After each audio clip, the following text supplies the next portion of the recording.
ছোট্ট বাঁদর আর তার সাহসের গল্প। ঘন জঙ্গলের এক কোণে একটা ছোট্ট বাচ্চা বাঁদর থাকত। তার নাম ছিল টুকাই। টুকাই অন্য বাঁদরদের মতো ছিল না। সে ছিল একটু শান্ত, একটু ভীতু আর খুব কৌতূহলী।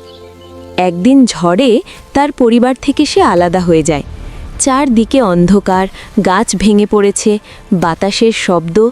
টুকাই ভয়ে কাঁপছিল, কিন্তু সে ঠিক করল ভয় পেলেও থামবে না। খাবার খুঁজতে গিয়ে সে অনেকবার পড়ে গেল, অনেকবার ব্যর্থ হলো। বড় বড় বাঁদররা তাকে তুচ্ছ করল, বলল, তুই পারবি না। কিন্তু টুকাই থামল না। একদিন সে একটা শুকনো ডাল দিয়ে ফল নামানোর নতুন কৌশল শিখে ফেলল। ধীরে ধীরে সে নিজের জন্য খাবার জোগাড় করতে শিখে গেল। যারা একদিন তাকে নিয়ে হাসত, তারা অবাক হয়ে দেখল এই ছোট্ট বাঁদরটাই এখন সবার থেকে বেশি বুদ্ধিমান।